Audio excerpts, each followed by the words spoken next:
तो बच्चों एक ईएमआई का आर्टिकल आज कंप्लीट कर लेते हैं जो है एलसी ऑसिलेशन।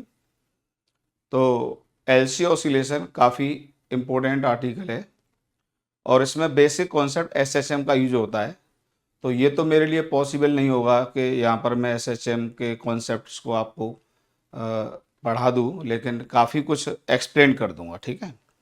तो एलसी ऑसिलेशन एक इंडक्टर और कैपेसिटर का सीरीज सर्किट है जिसमें हम ये मानेंगे कोई भी रेजिस्टेंस नहीं होता है। तो हेडिंग लगा लो अब, LC oscillation.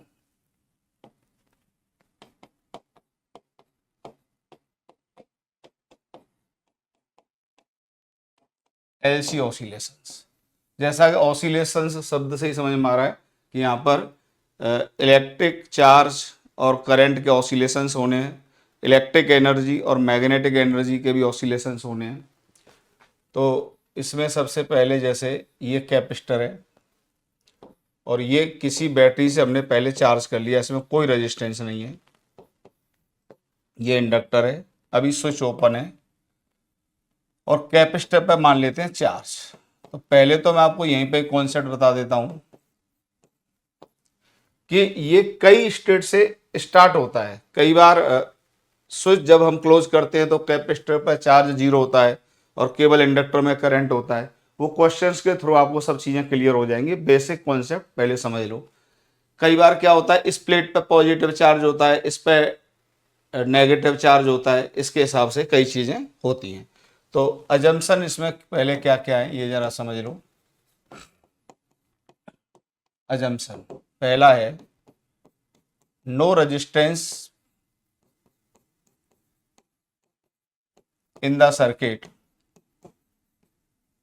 no resistance in the circuit, hence energy is not dissipated in the form of heat। तो कोई रेजिस्टेंस प्रेजेंट नहीं है सर्किट में, इसलिए जब स्विच को क्लोज करोगे तो यहाँ पर हाई पोटेंशियल है तो ये करंट इसमें ऑसिलेट करेगा।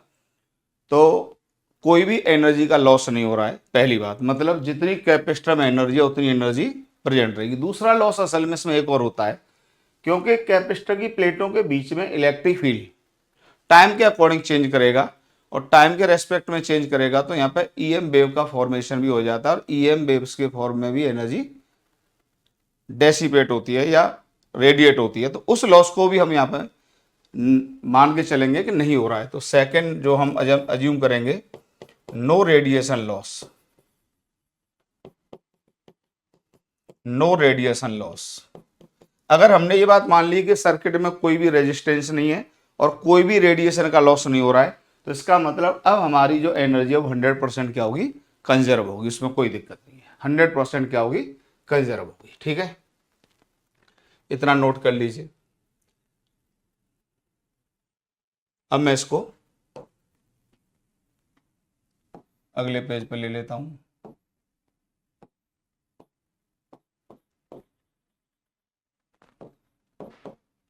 इस पर चार्ज है, टी इक्वल टू जीरो वाली स्टेट दिखाई गई है। ये सी का कैपेसिटेंस, एल का inductance, T equal to zero at T equal to T after closing the switch.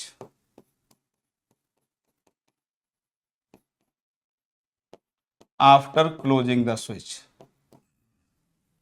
अब देखिए हम यहां आ जाते हैं टी इक्वल टू टी पर।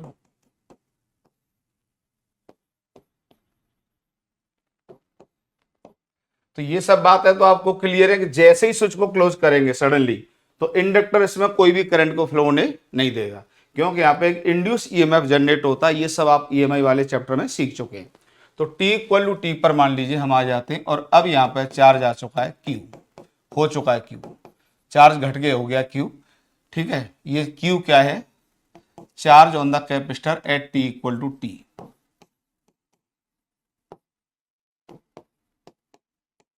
Charge on the capacitor at T equal to T. और मान लीजिए मैं कह रहा हूं इस समय इस डायरेक्शन में करंट का फ्लो हो रहा है, देखिए इसके बहुत सारे टाइम होंगे, हमने कोई भी समय ले लिया और हमने समय वो लिया है जिसमें हमको काफी कुछ चीजें पता है। एक तो ये पता है कि इसमें करंट इधर फ्लो कर रहा है, और करंट इधर फ्लो कर रहा है तो बताइए जैसे ही स्विच क्लोज किया होगा तो टी इक्वल टू 0 पर करंट होगा नहीं, तो धीमे धीमे करंट बढ़ रहा होगा, तो करंट लगातार बढ़ रहा है। टी इक्वल टू 0 पर यहां पर देखिए जो वोल्टेज होगा वीसी होगा क्यू नॉट बाई सी। ध्यान से सुनना, बहुत अच्छी बात बताने जा रहा हूं। वीसी होगा क्यू नॉट बाई सी, और पूरे लूप में जैसे मैं यहां पे टी इक्वल टू 0 का एक डायग्राम बना देता हूं।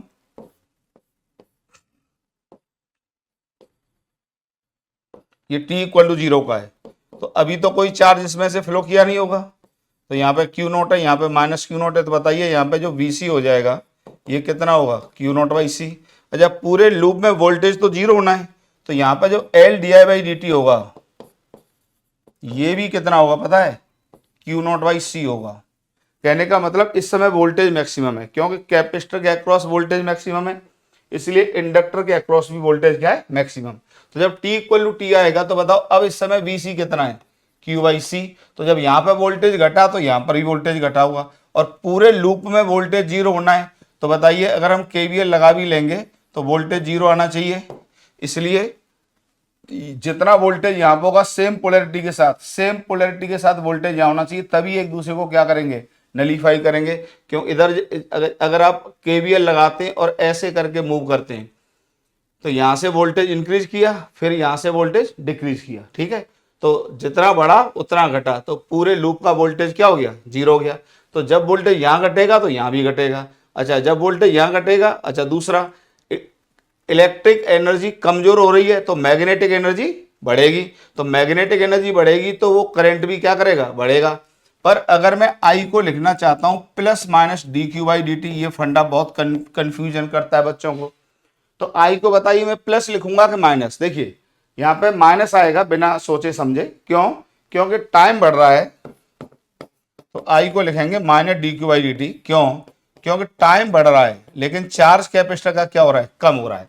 मतलब करंट को मैंने कैपेसिटर के चार्ज के टर्म्स में डिफाइन कर लिया है, ठीक है। करंट को मैंने कैपेसिटर के चार्ज के टर्म्स में डिफाइन कर लिया, तो minus D Q by D T, ये एक स्टार वाला पॉइंट है जो बच्चों को परेशान करता है, यहां पर ये पहली बात दूर हो जानी चाहिए। अब आप इसमें केवीएल लगा दीजिए जरा, ठीक है। तो केवीएल लगा देते हैं, थोड़ा छोटा कर देता हूं, जगह इसमें बन जाएगी। केवीएल लगा देता हूं इसमें, तो by KVL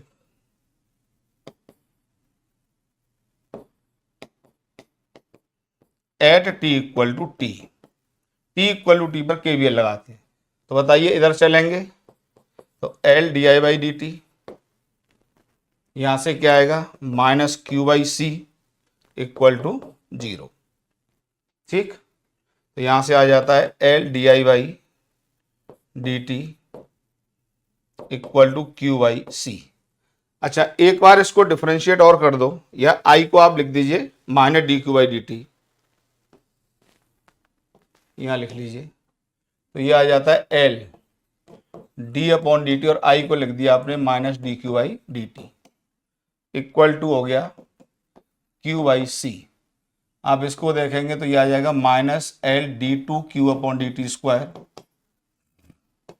equal to Q by C, और आप इसको राइट में ले जाइए तो L D two Q upon D T square plus Q by C equal to 0। और इस इक्वेशन को देख के कोई भी फिजिक्स पढ़ाने वाला और पढ़ने वाला मुस्कुरा उठते हैं, क्योंकि ये एक एसएचएम की डिफरेंशियल इक्वेशन मिल गई, ये एक एसएचएम की डिफरेंशियल इक्वेशन मिल गई कि जो चार्ज है यहां पर हार्मोनिकली ऑसिलेट करेगा कैपेसिटर पर, और जब हम करंट की बात करेंगे तो करंट हार्मोनिकली ऑसिलेट करेगा इंडक्टर में।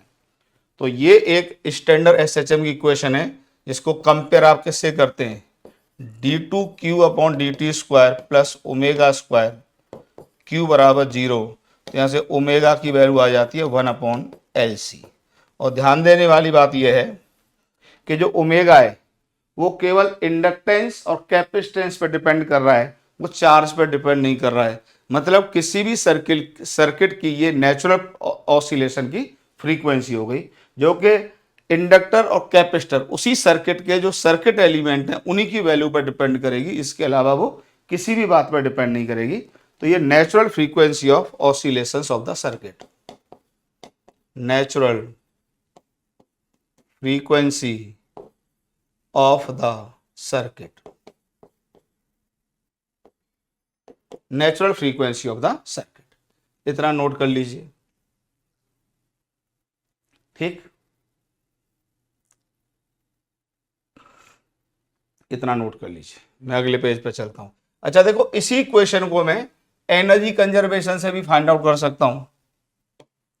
इसी क्वेश्चन को मैं एनर्जी कंजर्वेशन से भी फाइंड आउट कर सकता हूं। देखो कैसे,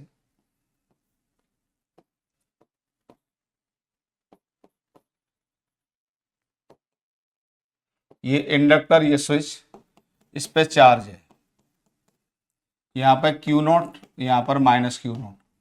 जैसे ही आपने स्विच को क्लोज किया तो at T equal to T आ गए आप। जब टी इक्वल टू टी पर आए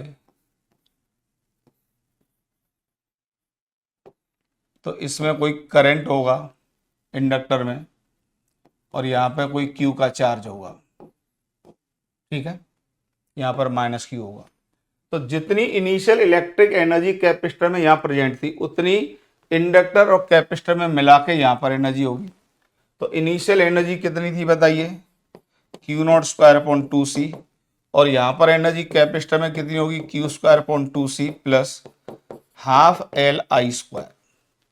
और अब इसको मैं डिफ्रेंशिएट कर देता हूँ, तो ये तो कांस्टेंट ही रहेगी, ये तो ई नॉट है मान लो, तो इसका डेरिवेटिव तो जीरो आएगा, और ये वन अपॉन टू सी, इसको डिफ्रेंशिएट करेंगे तो कितना आएगा बताइए, टू क्यू और D Q by D T plus L by two, और करंट आई स्क्वायर को डिफ्रेंशिएट करेंगे क्योंकि यहाँ पे करंट भी वेरिएबल है जो कि इंक्रीज कर रहा है, आपको पता है, और चार्ज घट रहा है। ठीक है, तो जब आप करंट को डिफ्रेंशिएट करेंगे तो आ जाएगा टू आई और D I by D T equal to zero. ठीक, इसमें से D Q by D T और आई चले जाएंगे, क्योंकि आई को लिख सकते हैं हम D Q by D T, I को लिख सकते हैं यहाँ पर D Q by D T. ठीक, और ये टू से टू भी चला गया, ये टू से टू चला गया। ठीक, तो यहाँ पर आ जाता है Q by C plus L D I by D T equal to zero. और आपको देखिए सेम डिफरेंशियल इक्वेशन मिली, इसको लिख सकते हैं D I by D T को D two Q upon D T square plus Q by C बराबर zero. आप देखिए सेम डिफरेंशियल इक्वेशन मिल रही है आपको, D two Q upon D T square plus one upon L C और Q बराबर zero, तो ओमेगा की जो वैल्यू आ गई one upon root of L C. अब देखो इसी इक्वेशन को हम एनर्जी कंजर्वेशन के मेथड से भी निकाल सकते हैं, तो वो भी मैं आपको निकाल के दिखा देता हूं। तो जैसे t इक्वल टू जीरो पर ये सिचुएशन है, मान लीजिए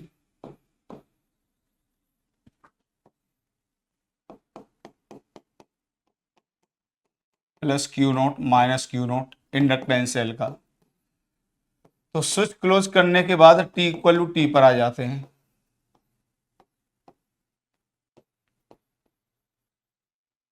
t इक्वल टू टी पर आ गए, तो t इक्वल टू टी पर वही कहानी फिर से, ये q, ये माइनस q, करंट इसमें इधर जा रहा होगा, करंट लगातार बढ़ रहा होगा, लेकिन जो Q होगा ये लगातार घट रहा होगा, तो इसलिए I को क्या लिखेंगे, minus D Q by D T लिखेंगे। ठीक है, minus D Q by D T लिखेंगे। तो जितनी एनर्जी यहाँ पर है, क्योंकि हम ये अज्यूम कर चुके हैं कि कोई भी एनर्जी डेसिपेट नहीं कर रही है, ना ही कोई रेडिएशन लॉस हो रहा है, ना ही कोई रेजिस्टेंस है, इसलिए टोटल एनर्जी जितनी इस जगह प्रेजेंट थी इलेक्ट्रिक एनर्जी, उतनी ही इलेक्ट्रिक और मैग्नेटिक एनर्जी मिला के यहाँ पर प्रेजेंट होगी। इलेक्ट्रिक एनर्जी होगी कैपेसिटर में और मैग्नेटिक एनर्जी होगी इंडक्टर में। तो बताइए यू नॉट इक्वल टू आप लिखेंगे half L I square plus Q square upon two सी।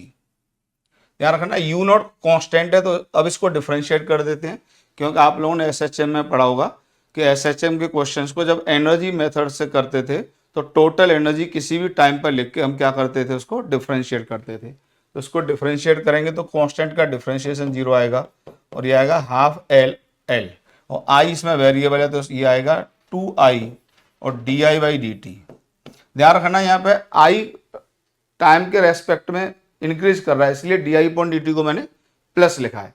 लेकिन अगर यहाँ पर मैं डिफरेंशिएट करूंगा, ध्यान रखना 2c, तो q स्क्वायर को तो 2q, लेकिन जब dq/dt लिखूंगा तो -dq/dt आएगा, क्योंकि चार्ज टाइम के रेस्पेक्ट में क्या कर रहा है, घट रहा है, -dq/dt आएगा। तो यहाँ पे 2 से 2 कैंसिल हो जाएगा, ये 2 से 2 कैंसिल हो जाएगा और यहाँ पर आ जाएगा li di/dt और -q/c और dq/dt इक्वल टू 0, और i और dq/dt इसमें से कैंसिल आउट हो जाएंगे l, और इसको फिर से i को अगर मैं -dq/dt लिखता हूँ वहाँ से, ठीक है, जैसे यहाँ से di/dt कर देता हूँ, यहाँ से मैं di/dt तो क्या होगा, -d2q/dt² होगा। तो यहाँ पे अगर मैं लिखता हूँ तो ये क्या आ जाएगा, -d2q/dt² और -q/c इक्वल टू 0। और ध्यान से देखो, फिर से आपको माइनस माइनस दोनों में से चला जाएगा, तो l d2q/dt² plus q/c equal to 0 और d2q/dt² प्लस q/lc बराबर 0। फिर से आपको वही सेम डिफरेंशियल इक्वेशन मिल जाती है, जिसमें जो नेचुरल फ्रीक्वेंसी है ओमेगा, ये हो जाएगी 1/√LC। तो यही मैंने आपको एसएचएम की differential equation Kirchhoff's voltage law लगाकर फाइंड आउट करा दी पिछले पेज पर, और यहाँ पर मैंने एनर्जी कंजर्वेशन से वही इक्वेशन मैंने आपको निकलवा दी। तो अब आपके दिमाग में ये बात आ जाती है कि जो डिफरेंशियल इक्वेशन ऑफ एसएचएम मिलती है वो d2q/dt² प्लस q/lc बराबर 0। ठीक है, चलिए नोट कर लीजिए, स्क्रीनशॉट ले लीजिए, आगे बढ़ते हैं इसमें। अब देखिए एसएचएम में ये आपने पढ़ा होगा, in SHM d2x/dt² plus alpha x equal to 0। तो इसका जो सॉल्यूशन होता है वो होता था x0 sine of omega T plus del, ये होता था जनरल इक्वेशन, जिसमें हम ये डेल होता था इनिशियल फेज, ओमेगा होता था रूट ऑफ अल्फा, इस तरीके से होता था। तो अब यहां पर हम जो डिफरेंशियल इक्वेशन निकाली हमने एसएचएम की, ठीक है, चार्ज के ऑसिलेशन की जो डिफरेंशियल इक्वेशन हमने निकाली एसएचएम वाली, तो ये इक्वेशन निकली है। अब ये हम किसी t इक्वल टू टी पे डायग्राम बना रहे हैं और ये वही समय ले रहे हैं जिसके लिए हमने कैलकुलेशन किया है। प्लस क्यू यहाँ पर आ गया, यहाँ माइनस क्यू आ गया, और करंट इसमें आई का फ्लो कर रहा है, ये इंडक्टर, ये कैपेसिटर। तो इस समय जो इक्वेशन आई है d2q/dt² प्लस 1/LC q बराबर 0।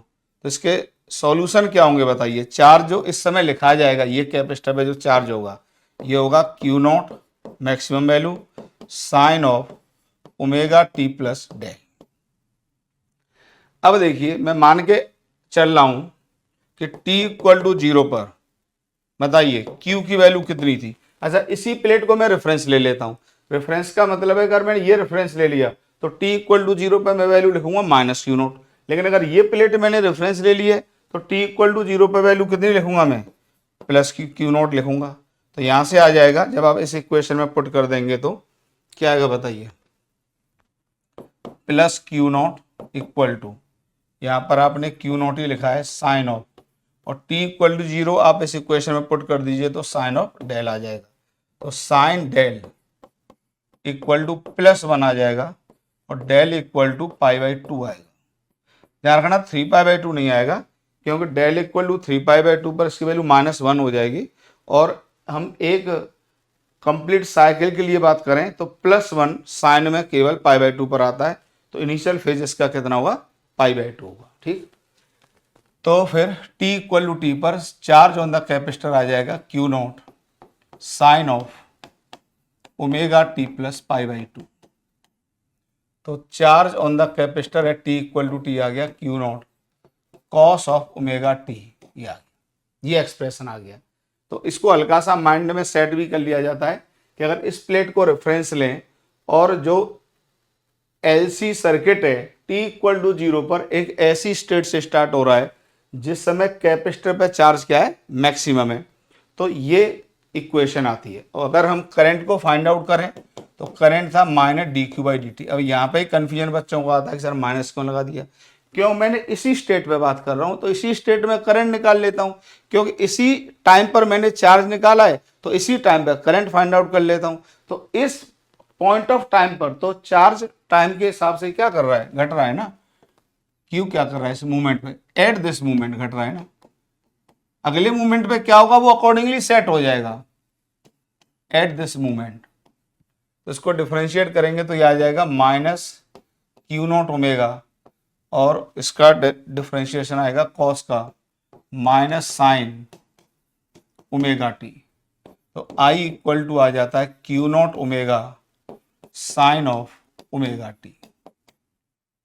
अब ये है करंट की पीक वैल्यू, तो आई को हम लिखेंगे I naught sine of omega T. ये भी माइंड में सेट कर लिया जाता है हल्का सा कि आई नॉट आ जाता है Q naught omega, I naught आ जाता है क्यू नॉट ओमेगा, इतना दिमाग में सेट करो।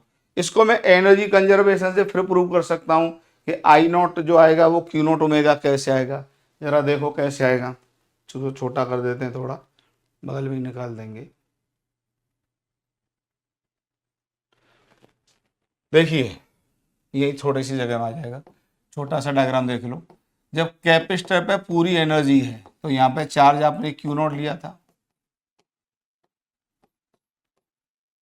और अभी इंडक्टर में कोई एनर्जी नहीं है क्यों, स्विच को क्लोज नहीं किया है।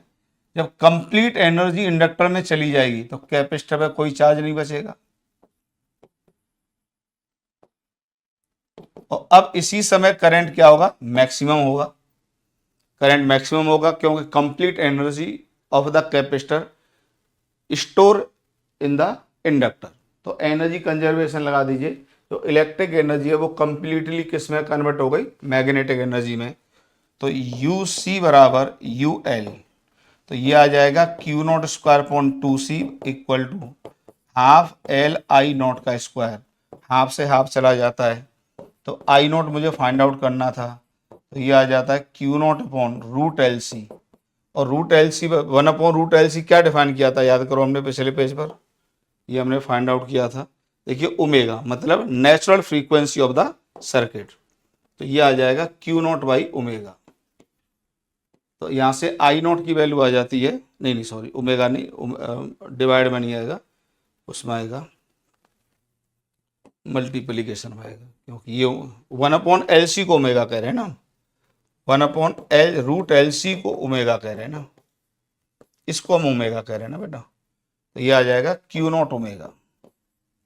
तो इसको भी दिमाग में सेट कर लिया जाता है, हालांकि यहाँ पर हमने फाइंड आउट कर दिया था, लेकिन एनर्जी कंजर्व करा के भी हमने फाइंड आउट कर दिया है कि जो एनर्जी कैपेसिटर में थी वो इंडक्टर में चली गई। तो आई नॉट मतलब maximum current in the circuit Q naught omega आ जाता है। ये भी याद करने वाला एक पॉइंट है हल्का सा दिमाग में, इसको भी आप दिमाग में सेट कर लीजिए, ठीक। तो अब फाइनली आपके पास क्या क्या इक्वेशन आ गए, फाइनली इक्वेशन ये आ गए कि टी इक्वल टू टी पर, टी इक्वल टू टी पर ये एल, अभी यहाँ पे इस स्टेट को ले रहा हूं मैं, क्यू और माइनस क्यू, ये टी इक्वल टू टी पर, करंट इसमें आई, तो जो चार्ज आ गया है, चार्ज आ गया, ये आ गया Q naught sine of Q naught cos of omega T, और जो करंट आ गया ये आ गया क्यू नॉट ओमेगा और साइन ऑफ ओमेगा टी, ठीक। और इसको आप लिख सकते हैं I naught equal to I naught sine omega T. अगर हम इन दोनों के ग्राफ को कंपेयर करते हैं, यहां पर ध्यान से देखना, आपको सब कुछ यहां से क्लियर हो जाएगा किस तरीके से ऑसिलेशंस हो रहे हैं।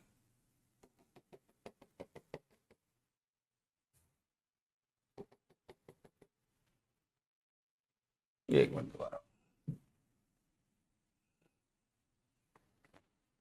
दोबारा बनाता हूँ ग्राफ, थोड़ा सा डायग्राम का यूज कर लेता हूँ।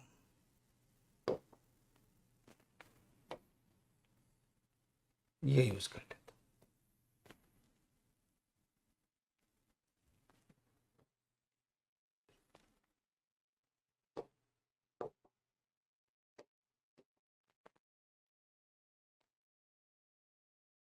अब एक ही ऑसिलेशन के लिए कंप्लीट कर देते हैं।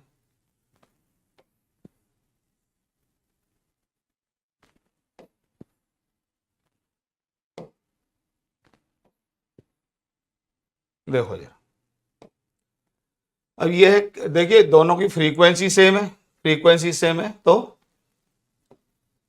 पीरियड ऑफ द साइकिल भी सेम होगा या पीरियड ऑफ द ग्राफ भी सेम होगा। तो यार ये t इक्वल टू 0 पे मैक्सिमम से स्टार्ट हो रहा है, क्योंकि आपने रेफरेंस भी इसी प्लेट को माना था, और इस प्लेट पे कितना चार्ज था, प्लस क्यू नोट। तो ये पहले यहां से घटते घटते 0 आएगा, ठीक। फिर ये ग्राफ नेगेटिव में निकल जाएगा, सबके मतलब बताएंगे आपको। फिर नेगेटिव से घटेगा, फिर यहाँ तक, यहीं तक कंप्लीट ले रहे हैं हम। अब करंट का ग्राफ देखो, ये करंट इस तरीके से आ रहा है, I naught sine omega T, T equal to 0 पर करंट की वैल्यू 0 थी। बताया अभी तक, जैसे ही स्विच को क्लोज करोगे इंडक्टर सर्किट में किसी भी करंट को फ्लो होने नहीं देगा। तो करंट लगातार बढ़ेगा, फिर करंट घटेगा, फिर करंट उल्टे डायरेक्शन में चला जाएगा, और इस तरीके से ग्राफ। अब इसको समझ लीजिए जरा, देखिए कैसे। अब ये आपको मैं स्टेप बाय स्टेप यहाँ पे समझा देता हूँ, इतना लिख लो, फिर मैं आपको इसकी समझाता हूँ कि कहाँ से कहाँ तक हो रहा है क्यू, और ये करंट का ग्राफ ये आता है। जरा समझने के लिए तैयार हो जाइए आप। यहाँ पे अगर यहाँ तक टाइम पीरियड टी है, तो इसको 4 टुकड़ों मान लीजिए। ये है t/4, ये है t/2, और ये है 3t/4। यहाँ पे अगर t इक्वल टू 0 है तो ये t/4, ये आ जाएगा t/2, और ये आ जाएगा 3t/4, और ये आ जाएगा t। ठीक है बेटा, ये आ जाएगा t। अब जरा इसके स्टेट को समझिए, देखिए हुआ क्या होगा। मैं यहीं पे समझा देता हूँ, क्योंकि ग्राफ मैंने यही बना लिए है। देखिए जैसे t इक्वल टू 0 था, छोटे छोटे डायग्राम बनेंगे थोड़े से। ये t इक्वल टू 0 था, और इस प्लेट को मैंने रेफरेंस मान लिया, ठीक। ये इंडक्टर, अब हम समझा रहे हैं, हमने पहले क्या कर लिया, मैथमेटिकली उस इक्वेशन को फाइंड आउट कर लिया है कि चार्ज का ऑसिलेशन किस तरीके से हो रहा है और करंट का ऑसिलेशन किस तरीके से हो रहा है। तो जैसे ही स्विच को क्लोज किया, जैसे ही स्विच को क्लोज किया, ग्राफ जो बता रहा है उसको समझना। मतलब यहां पर मैं ले लेता हूं टाइम t/4 से कम और 0 से ज्यादा, ये टाइम ले रहा हूं। इसका मतलब जो ग्राफ है मेरा, यहां से ए से लेके बी तक है, और यहां पर भी करंट भी ए से लेके बी तक है। तो अब बताइए क्या होगा। ये चार्ज घट रहा है किससे, Q naught cos of omega T के लॉ से घट रहा है, और करंट लगातार बढ़ रहा है किससे, I naught sine of omega T, तो बढ़ेगा भी। तो पहले चार्ज घटेगा, चार्ज घटेगा, मतलब इलेक्ट्रिक एनर्जी किस में जा रही है, मैग्नेटिक एनर्जी में जा रही है। चार्ज घट रहा है, और यहाँ पे चार्ज कितना हो गया, 0।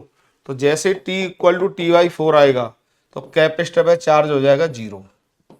अब आप बताइए, जब कैपेसिटर पे चार्ज 0 हो गया, तो ये करंट हो गया मैक्सिमम। तो देखिए करंट मैक्सिमम है यहाँ पर करंट मैक्सिमम है, ये आई है। तो आई नॉट इक्वल टू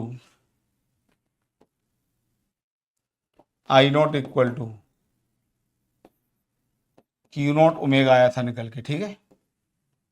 पिछले पेज पे चेक कर लीजिए, क्यू नॉट ओमेगा ही आया था, ठीक है। तो क्यू नॉट ओमेगा आया था, करंट मैक्सिमम हो गया। अब क्या होगा, अब इनर्शिया, इसके पास एक इनर्शिया होता है, क्योंकि ये सडनली तो करंट को न बढ़ने देता है न घटने देता है। तो अब ये करंट को इधर फ्लो कराएगा, तो अब ये प्लेट पॉजिटिव चार्ज होगी, लेकिन मैं ये प्लेट कैसी होने लगेगी, नेगेटिव। तो अगर मैं इसी को, ये तो t इक्वल टू t/4 पर है, अगर मैं टाइम को t/4 से बढ़ा देता हूं और लेस देन t/2 कर लेता हूं, मतलब मैं इस पोर्शन की बात कर रहा हूं, बी से सी की, तो क्या हो रहा होगा बताइए। देखिए ध्यान से, छोटे से डायग्राम से समझने की कोशिश करिए।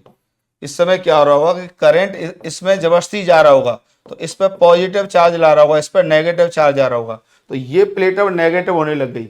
लेकिन और करंट का अब मैग्नीट्यूड घट जाएगा और इस पर जो चार्ज होगा, ध्यान रखना ये क्यू, अब ये बढ़ रहा होगा। तो अगर मैं इस स्टेट में देखता तो D Q by D T plus लिखता और D I by D T minus लिखता, फिर से इक्वेशन मुझे वही मिल जाती, फर्क नहीं पड़ता कोई भी। तो करंट अब घट रहा है, लेकिन और इन अच्छा अब देखो यहाँ पर ये पॉजिटिव है तो इधर ये पॉजिटिव होगा, तो इंडक्टर इसमें जबरदस्ती करंट को फ्लो करा रहा होगा, जबरदस्ती कैपेसिटर में करंट को फ्लो करा रहा होगा। और ऐसे में इंडक्टर की जो एनर्जी है वो लगातार घटेगी और कैपेसिटर की एनर्जी लगातार बढ़ेगी। तो कैपेसिटर की एनर्जी बढ़ती चली जाएगी, तो देखिए कैपेसिटर की एनर्जी बढ़ती जा रही है, मतलब चार्ज बढ़ता जा रहा है, तो ये मैक्सिमम हो गया और करंट फिर क्या होगा, एक समय के बाद जीरो हो जाएगा।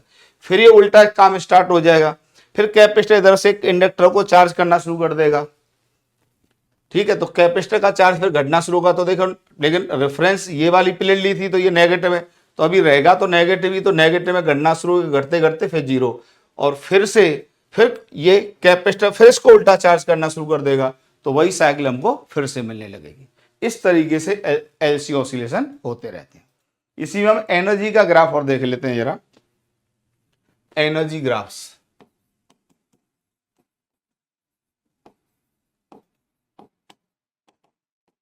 तो टी इक्वल टू टी पर ही मैं बात कर लेता हूं, अब आपको क्लियर है।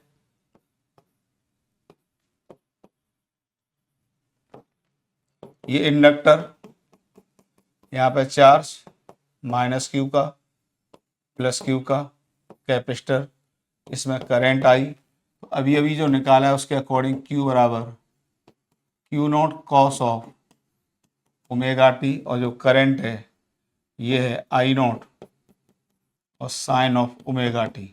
इसमें आई नॉट की वैल्यू आपको पता है क्यू नॉट ओमेगा, जरूरत पड़ी तो बताइए जो यू सी हो जाएगा कैपेसिटर में एनर्जी, ये कितनी हो जाएगी बताइए, क्यू स्क्वायर अपॉन टू सी, तो ये हो जाएगा 1/2c क्यू का स्क्वायर क्यू नॉट का square into cos square omega T. तो यू सी बराबर आ जाएगा Q naught square upon 2c cos square omega T. तो यू सी बराबर हो गया बेटा यू नॉट और कॉस स्क्वायर ओमेगा टी।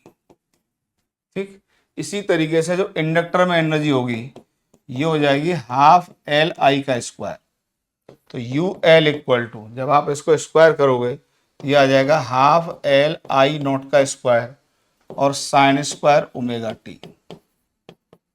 ठीक, साइन स्क्वायर ओमेगा टी। अगर फिर से आप इन दोनों के ग्राफ बनाते हैं, फिर से दोनों के ग्राफ बनाते हैं, तो मैं अगले पेज पे ले लेता हूं।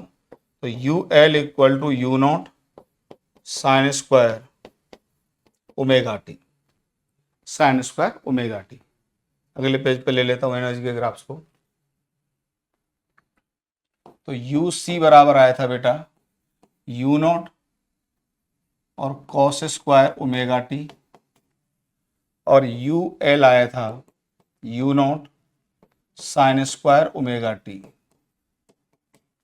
फिर से मैं इन दोनों के ग्राफ बनाता हूं।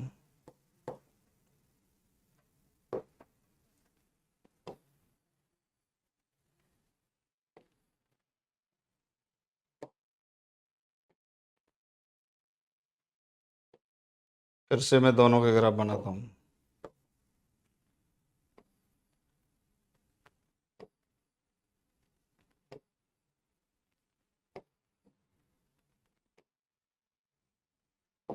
ये जो ग्राफ आएगा ये कॉस स्क्वायर का है, तो ऐसे सोचा करो टी इक्वल टू जीरो पे इसकी वैल्यू क्या होगी, मैक्सिमम।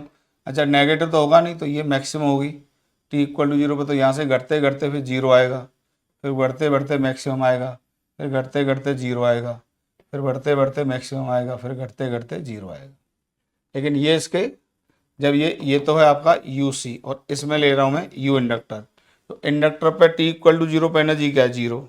जिस समय यहाँ एनर्जी जीरो होगी ये मैक्सिमम हो जाएगा, फिर यहाँ पे जब ये मैक्सिमम होगा तो ये जीरो आ जाएगा, जब ये जीरो होगा तो ये मैक्सिमम हो जाएगा। गलत बना गया मैं,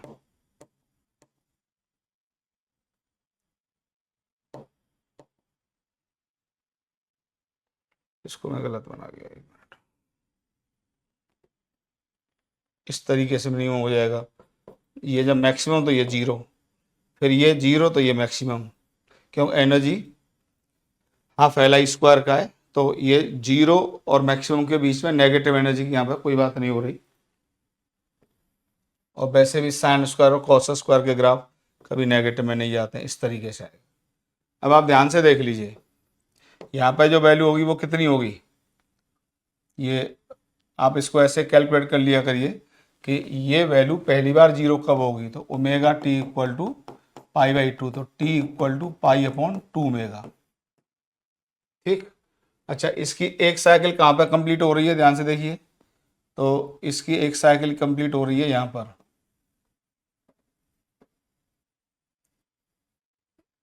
ये अपने आप को कितने पीरियड में सिलेक्ट करा रहा है, थोड़ा सा ग्राफ अजीब बन गया, सही कर देते हैं थोड़ा इस तरीके से, ये आ जाएगा पाई अपॉन टू मेगा। अच्छा, यहाँ से यहाँ तक की length pi upon two omega है, तो ये कितनी आ जाएगी, two pi upon two omega, फिर इसमें जोड़ देंगे तो three pi upon two omega. ठीक, फिर यहाँ पर आ जाएगी ये four pi upon two omega. इसी तरीके से यहाँ पर ये वैल्यू आ जाएंगी, क्योंकि यहाँ से यहाँ तक की length pi upon two omega है ना, तो यहाँ से यहाँ तक की लेंथ भी पाई अपॉन टू मेगा होगी, तो ये कितना हो जाएगा, टू पाई अपॉन ओमेगा।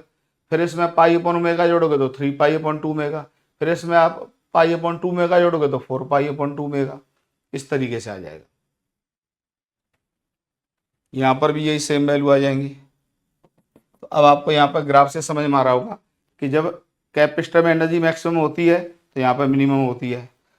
ठीक है, लेकिन ऐसे बहुत सारी भी जगह हैं जब मैग्नेटिक एनर्जी, जैसे मैग्नेटिक एनर्जी इतनी है तो ये हाइट, और इलेक्ट्रिक एनर्जी इतनी है तो ये हाइट दोनों कई बार बराबर भी आएंगे, जितनी मैग्नेटिक है उतनी इलेक्ट्रिक है।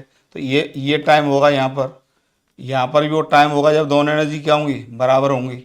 यहाँ पर भी वो टाइम होगा जब दोनों एनर्जी क्या होंगी, बराबर होंगी। ये बहुत फेमस क्वेश्चन है, पूछा जाता है, इसलिए मैं इस पर ध्यान दे रहा हूँ। यहाँ पर फिर से दोनों एनर्जी क्या हो रही है, बराबर हो रही हैं। यहाँ पर भी दोनों एनर्जी फिर से क्या हो रही हैं, बराबर हो रही हैं। तो पहली बार यहाँ पर दोनों एनर्जी क्या होती हैं, बराबर होती हैं। पहली बार इस समय पे दोनों एनर्जी बराबर है, फिर अगली बार यहाँ पे दोनों एनर्जी बराबर है, क्योंकि एक ऐसे भी बहुत सारे समय आएंगे जब इलेक्ट्रिक एनर्जी और मैग्नेटिक एनर्जी बराबर होंगी। ऐसे भी समय आएंगे जब इलेक्ट्रिक एनर्जी मैग्नेटिक की आधी होगी। तो इस पर बहुत सारे क्वेश्चंस बनते रहते हैं। ठीक है, इतना नोट कर लीजिए। चलिए इस पर एक आध क्वेश्चन कर लेते हैं। एक सर्किट दिया हुआ है, ये प्लस ये माइनस,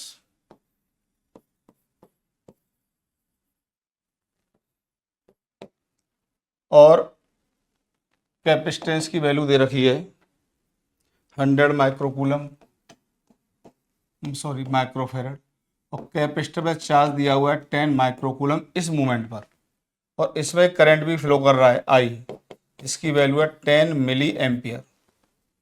करंट की वैल्यू दे रखी है 10 मिली एम्पियर, और इंडक्टेंस दे रखा है आपको 10 मिली हेनरी। तो आपसे पूछा है find the charge on the capacitor as a function of time, as a function of time. Capacitor पे चार्ज बताना है टाइम का फंक्शन। तो सबसे पहले आपके दिमाग में ये आ रहा होगा कि सर स्विच ओपन है अभी, और इंडक्टर में करंट है, कैपेसिटर पे चार्ज है। तो बेटा ऐसी सिचुएशन डेवलप हो जाती है, ऐसी कोई दिक्कत नहीं है। ऐसे मान लो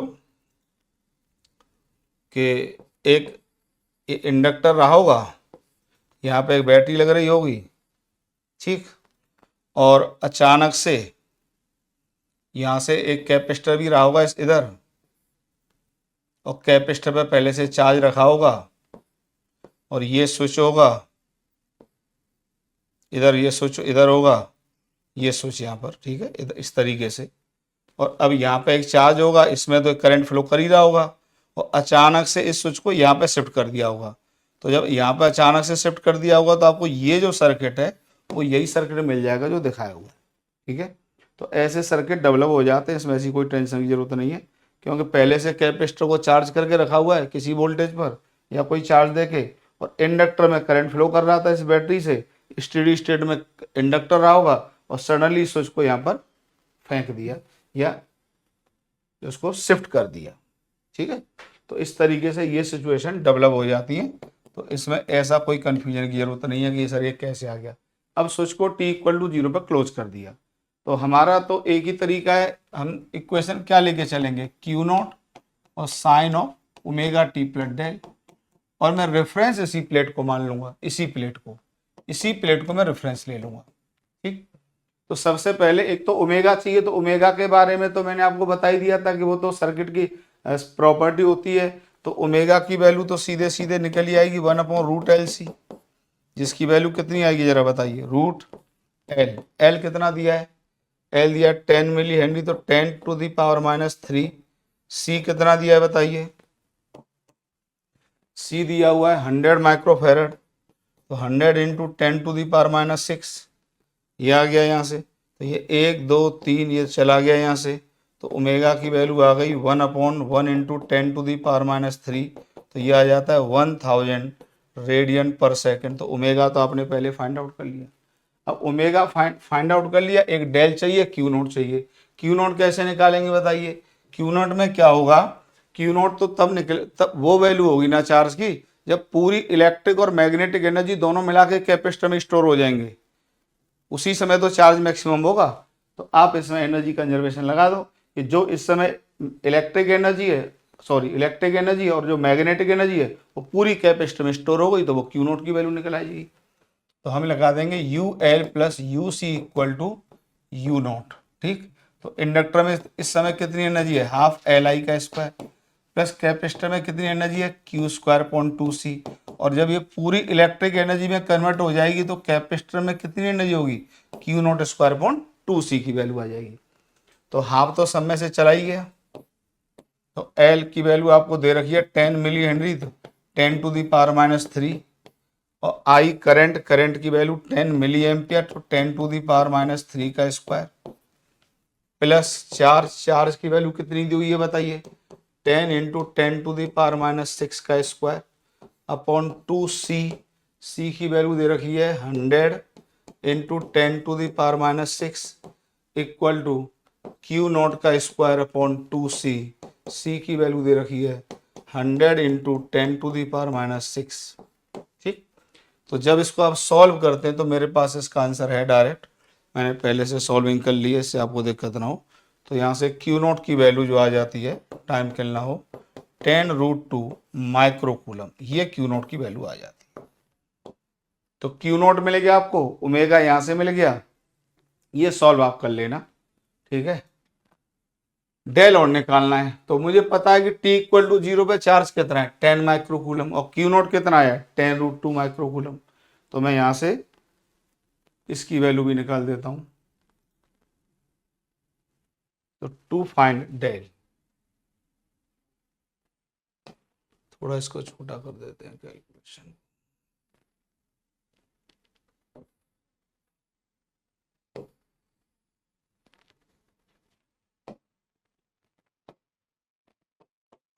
टू फाइंड डेल, तो Q बराबर आपने इक्वेशन मान ली Q0 sine of omega T plus del.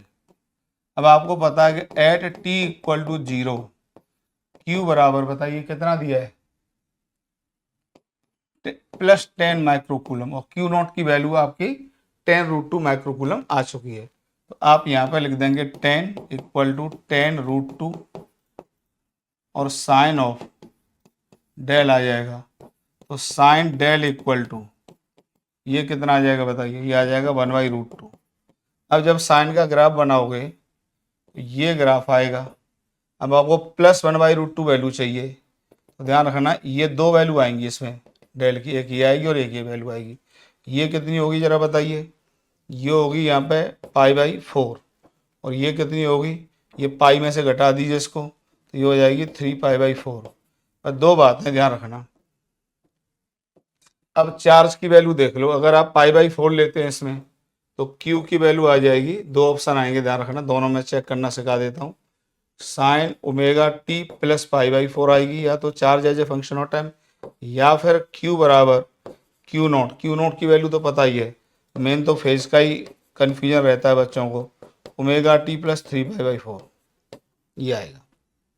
अब इसमें देखो, इस समय जैसे T equal to 0 switch close करोगे, ठीक है, जैसे ही स्विच को क्लोज करोगे तो अब यहां पर थोड़ा सा क्वेश्चन में अधूरापन है।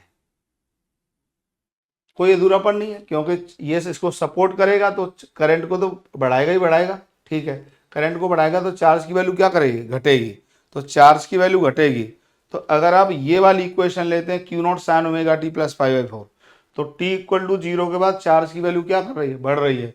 जबकि अगर ये इक्वेशन लेते हैं तो बताइए इसके बाद चार्ज की वैल्यू क्या करेगी, घटेगी, देखो घट रही है। तो बताइए इनिशियल फेज जो आएगा कौन सा आएगा, ये आएगा कि ये आएगा, ये नहीं आएगा, ये आएगा। बहुत अच्छा कन्फ्यूजन है, ध्यान से देख लो।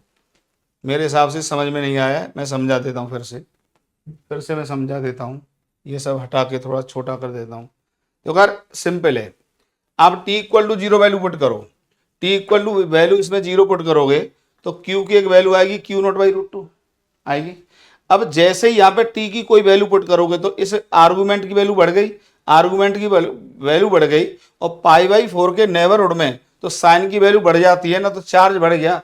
जबकि स्विच क्लोज करते ही करंट तो इधर फ्लो करेगा ना, करंट, क्यों, करंट का डायरेक्शन तो मैं इधर दिया है, तो करंट इधर ही फ्लो करेगा। तो इस कैपेसिटर का चार्ज क्या कर रहा होगा, इस मूवमेंट में घट रहा होगा, और चार्ज घट रहा होगा तो ये वैल्यू ले हुए, तो इसके हिसाब से तो t इक्वल टू 0 प्लस में चार्ज की वैल्यू बढ़ जाएगी, और चार्ज की वैल्यू बढ़ जाएगी तो ये इनिशियल फेज गलत हो जाएगा। जबकि t equal to switch close करते ही t इक्वल टू 0 प्लस पे चार्ज की वैल्यू घट रही है, तो ये इक्वेशन आएगी मेरी, ये इक्वेशन आएगी, ध्यान देख लो यार, ये इक्वेशन आएगी मेरी, क्यों, करंट का डायरेक्शन दिया हुआ। हाँ, अगर करंट का डायरेक्शन ये होता, ध्यान रखना, तो करंट का डायरेक्शन अगर ये होता है इस मूवमेंट पर, तो इस पर चार्ज की वैल्यू बढ़ रही होती, और चार्ज की वैल्यू बढ़ रही होती तो फिर ये क्वेश्चन मेरा सही होता, ये सही होता, क्यों, चार्ज की वैल्यू बढ़ रही होती, तो ये सही होता फिर मेरा। तो इसलिए मुझे ये लेना, ये नहीं ले सकता, मैं ये लूंगा। तो Q बराबर Q0 sin omega T plus 3/4। चलो बेटा कुछ क्वेश्चन डिस्कस इसमें कर देते हैं।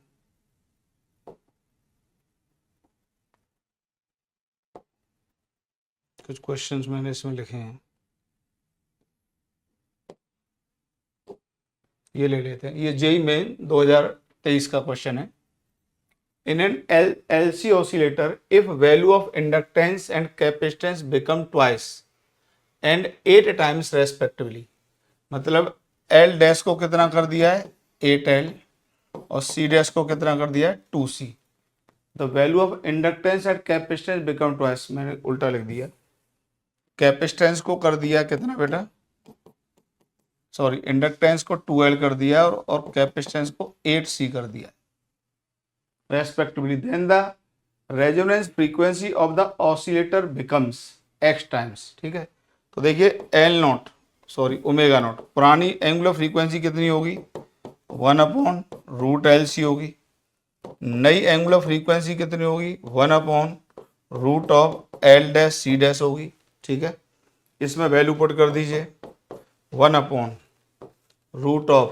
बताइए L डैश कितना हो गया है 2L इंटू ये कितना हो गया है C 8C, ये कितना आ रहा है 1/8×16, 4 बार आएगा √LC, और ये कितना आ रहा है बताइए 1/√LC की वैल्यू कितनी दी है ओमेगा नॉट, तो 1/4 ओमेगा नॉट। तो बताइए कितना हो गया, जो नई फ्रीक्वेंसी है वो कितनी हो गई 1/4 टाइम्स हो गई, क्योंकि ओमेगा की वैल्यू आपको दी है x ओमेगा नॉट, और ये जो हमने निकाली हुई आई है 1/4 ओमेगा नॉट, तो यहाँ से x की वैल्यू आ जाती है 1/4। देखिए कितना बेसिक सवाल है, तो पहला ऑप्शन हो जाता है इसका। एक दो क्वेश्चन और मैंने लिखे हैं, ये देखिए, एक कैपेसिटर दिया है 100 माइक्रोफेरेड का, चार्ज उस पर दिया है 100 माइक्रोकूलम, इंडक्टेंस 40 मिली हेनरी है। The switch is close at t equal to 0, find the equation of charge at t equal to t, find the current in the circuit as a function of time, ठीक है। सब कुछ आपको बताता हूँ, ठीक है। Find the current in the circuit as a function of time, और करंट भी बताना है। अब आप जरा समझिए, सबसे पहले तो अब आपके ऊपर है कि जैसे ही स्विच क्लोज करें रेफरेंस आप इसको ले रहे हैं किसको ले रहे हैं। तो देखिए अच्छा यही रहता है कि जो पॉजिटिव प्लेट हो, इसमें करंट तो दिया नहीं, उसी को रेफरेंस ले लो। अगर मैं इसी को रेफरेंस ले लेता हूं तो ये जो मेरा चार्ज आ जाएगा किसी समय पर, ये आ जाएगा Q naught sine of omega T plus del. अच्छा, ओमेगा की वैल्यू तो सर्किट पर डिपेंड करती है, तो सर्किट की प्रॉपर्टी है, तो ओमेगा की वैल्यू हम फाइंड आउट कर लेते हैं।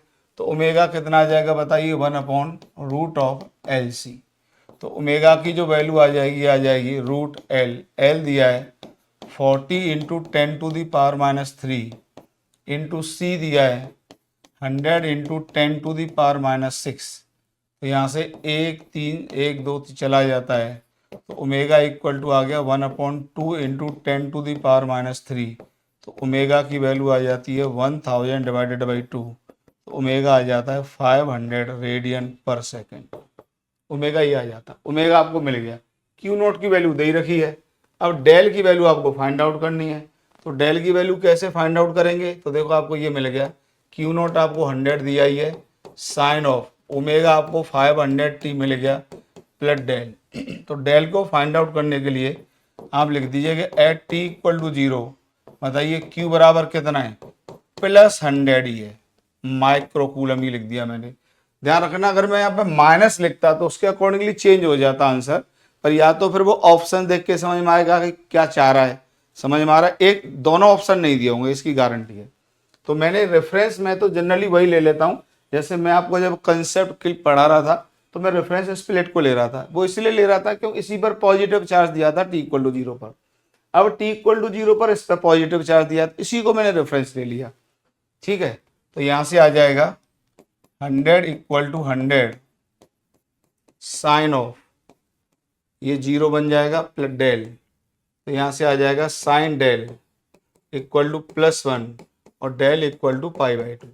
अगर उसको मैंने रेफरेंस लिया होता इस वाली प्लेट को, तो यहाँ पर फिर मैं -100 लिखता, और -100 लिखता तो ध्यान रखना यहाँ पर फिर 3π/2 आता, लेकिन वो ऑप्शन देख के समझ में आ जाएगा। लेकिन अभी मैं यही कर रहा हूँ, जब हम प्रैक्टिस प्रॉब्लम करेंगे PYQ सीरीज तो उसमें जैसा ऑप्शन होगा उसके हिसाब से कर लेंगे। ठीक है, तो बताइए Q की वैल्यू क्या आ गई as a function of time, 100 sine of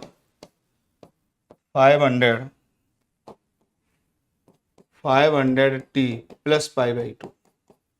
अब आप बताइए, जैसे ही आपने स्विच को क्लोज किया होगा करंट इधर फ्लो किया होगा, करंट इधर फ्लो किया होगा, तो करंट को हम कैपेसिटर के चार्ज के टर्म्स में डिफाइन करते हैं। तो कैपेसिटर में करंट क्या कर रहा होगा, घट रहा होगा।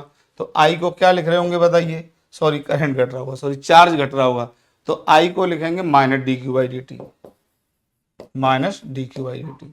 जब -dq/dt लिखोगे तो साइन को डिफरेंशिएट करोगे तो क्या आएगा, साइन को डिफरेंशिएट करोगे तो कॉस आएगा। ठीक है, तो यहां से कितना आ जाएगा, इसको कन्वर्ट कर लो पहले, इसको कन्वर्ट कर लो पहले। आप इसको π/2 को ले लो तो क्यू आर आ जाएगा 100 कॉस ऑफ 500t, और आई को लिखोगे -dq/dt, तो ये आ जाएगा, और कॉस को डिफरेंशिएट करोगे तो माइनस साइन आएगा, और एक माइनस यहाँ पर है तो वो दोनों नलीफाई कर जाएंगे। तो ये आ जाएगा 500 इंटू 100 और साइन ऑफ 500t, तो ये आंसर आ गया माइक्रो एम्पियर, क्योंकि ये आएगा माइक्रो कूलम में, तो ये आएगा माइक्रो एम्पियर। ठीक है, नोट कर लीजिए। एक आध क्वेश्चन शायद मैंने और लिया है, वो भी देख लेते हैं। ये क्वेश्चन है, the capacitor is in steady state, the switch is shifted to position यहाँ पे कुछ रह गया, पोजीशन 2 लिख दो, position 2 at t equal to 0। तो कि पहले से कैपेसिटर स्टेडी स्टेट में, तो E का इसका EMF है, तो यहाँ पर जो चार्ज होगा स्टेडी स्टेट में बताइए क्या होगा, Q नॉट, Q नॉट बराबर होगा CE। तो इतना कैपेसिटर पर पहले से चार्ज होगा। Find the time when the energy in both the capacitor and inductor will be same for the first time. देखो ये क्वेश्चन काफी अच्छा है, इसको जरा मैं बेसिक से डिस्कस करता हूँ, आपको याद करिए। तो मैं कैपेसिटर को इस तरीके से ले लेता हूँ, मैं इसी प्लेट पर ये इस तरीके से ले लेता हूँ, इसी प्लेट पे पॉजिटिव चार्ज ले लेता हूँ। ये वही क्वेश्चन आ गया जो पूरी थ्योरी में था, plus Q naught minus Q not, bus queue not की वैल्यू एक तरह से क्या कर दिए, सी ई नॉट कर दिए, सी ई कर दिए, बस इतना है। ठीक है, अब हमें पता ही अगर इस प्लेट को रेफरेंस लिया है तो Q बराबर क्या आ जाता है बताइए, टी इक्वल टू टी। अब ये सब पुरानी चीज़ें याद होती है तभी लिख पाते हैं। तो क्यू नॉट और यह आ जाता था कॉस ऑफ ओमेगा टी, और जो आई होता था वो आ जाता था minus D Q by D T. इससे आ जाता था क्यू नॉट ओमेगा, क्योंकि पी की value of current Q naught omega आती थी, और ये आ जाता है साइन ओमेगा टी। याद आ गया। तो बताइए अब हमसे क्या चाह रहा है, हमसे ये चाह रहा है कि किसी समय, वो कौन सा समय होगा जिस समय इंडक्टर में, मान लो वो टी इक्वल टू टी पर हो रहा है ऐसा, इंडक्टर में और कैपेसिटर में एनर्जी बराबर हो जाएगी, मतलब यूसी बराबर यूएल हो जाए, ये हमसे चाह रहा है। लेकिन ये तो कई बार होगा, ये मैंने आपको बताया था, याद करो थ्योरी मैंने बताया था, ये तो कई बार होगा ऐसा, ऐसा तो कई बार होगा, ऐसा तो कई बार होगा। देखिए यहाँ पर भी ऐसा हुआ है, यहाँ पर भी ऐसा हुआ है, यहाँ पर भी ऐसा हुआ है, यहाँ पर भी ऐसा हुआ है। अगर ये एनर्जी मैंने दोनों में आधी आधी कर दी है, ये energy you not by two है और ये एनर्जी भी यू नॉट बाई टू है, कोई और वैल्यू होगी तो वो भी वैल्यू रिपीट करती है। लेकिन हमसे पहली बार पूछा है, तो पहली बार पूछा है तो इसका मतलब क्या है, यहाँ से जो ये लेंथ रही होगी उसका आधा टाइम हमको लेना है। ठीक है, तो पहली बार पूछा है हमसे, तो पहला पहला सॉल्यूशन इसका लेके चलेंगे हम,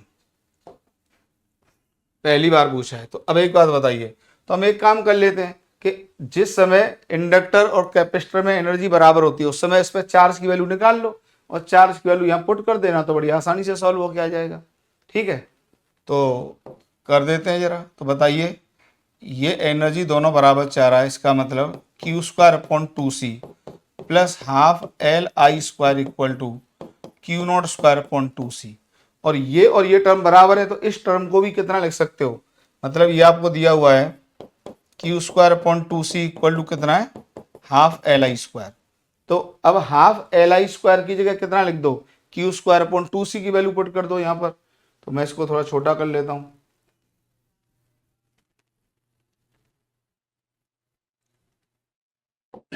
तो जब आप यहाँ पे इसको पुट करेंगे हाफ एल आई स्क्वायर की जगह, तो ये आ जाएगा two times of Q square upon two C equal to Q naught square upon two C. Two C से टू सी चला गया, तो यहाँ से जो क्यू की वैल्यू आती है ये आ जाती है Q naught by root two. हालांकि देखिए दोनों ही बार होगा, प्लस माइनस आएगा रूट लेने के बाद।